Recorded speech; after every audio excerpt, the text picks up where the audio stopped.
Ilang mga netizens sinabing nakarma si Ai de las Alas sa pagkampi kay Angelica Yulo. Matapos ang pag-anunsyo ni Ai de las Alas tungkol sa kanyang paghihiwalay kay Gerald Sibayan, agad siyang naging paksa ng mga komentaryo at pambabatikos mula sa ilang netizens sa social media. Hindi nakaligtas si Ai sa mga mapanuring mata ng mga netizens na nagbigay ng kanilang opinyon hinggil sa mga personal na isyu ng komedyante, pati na rin sa kanyang suporta kay Angelica Yulo. Isa sa mga isyong tumatak sa publiko ay ang matinding suporta ni Ai kay Angelica Yulo sa gitna ng kontrobersya sa pagitan ng pamilya Yulo at ang kasintahan ni Carlos Yulo, na si Chloe San Jose. Matapos ang mga pahayag ni Ai na siya ay bahagi ng Team Nanay, o mga taga-suporta ng ina, patuloy siyang naging vocal sa kanyang mga opinyon, partikular na ang pagtuligsa kay Chloe. Pinayuhan niya ang girlfriend ni Carlos Yulo na maghanap ng kanyang lugar at huminto sa pakikialam sa mga usapin ng pamilya ng kanyang boyfriend. Dahil dito, nagbigay ng kanilang mga opinyon ang ilang mga netizens, na ikinakabit ang nangyaring paghihiwalay ni Ai kay Gerald sa mga pahayag na kanyang inilabas tungkol kay Chloe at sa mga isyu ng pamilya Yulo.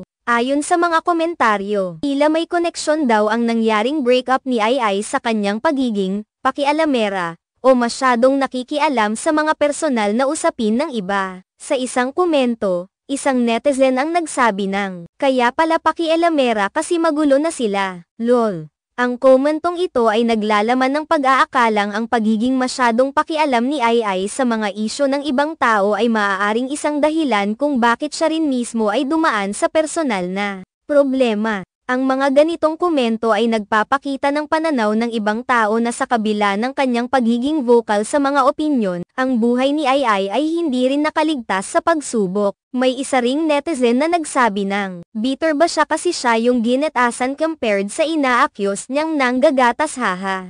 Ang komento na ito ay nagmumungkahi na ang paghihiwalay ni Ai ay isang uri ng karma at iniuugnay ito sa mga pahayag na kanyang ginawa tungkol kay Chloe San Jose. Dito, inakusahan si Ai na masyadong kritikal sa ibang tao, kaya't ang mga pagsubok sa kanyang sariling buhay ay tinawag na bunga ng mga ginugol niyang pahayag.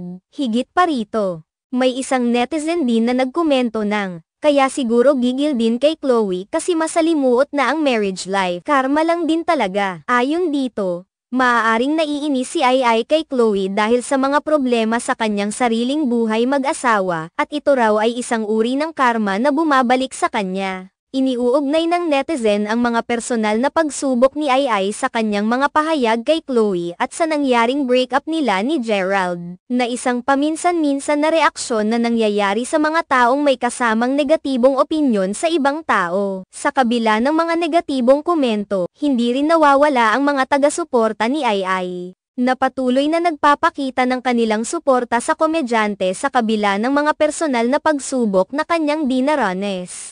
Maraming tao ang nagsasabi na ang buhay ng isang tao ay hindi laging makakamtan ayon sa inaasahan, at sa bawat hakbang sa buhay, may mga pagkatalo at tagumpay na kasama. Gayunpaman, ang mga ganitong usapin ay patunay na ang mga personalidad sa showbiz, tulad ni Ai, ay hindi nakaligtas sa mapanuring mata ng publiko at sa mga opinyon ng netizens.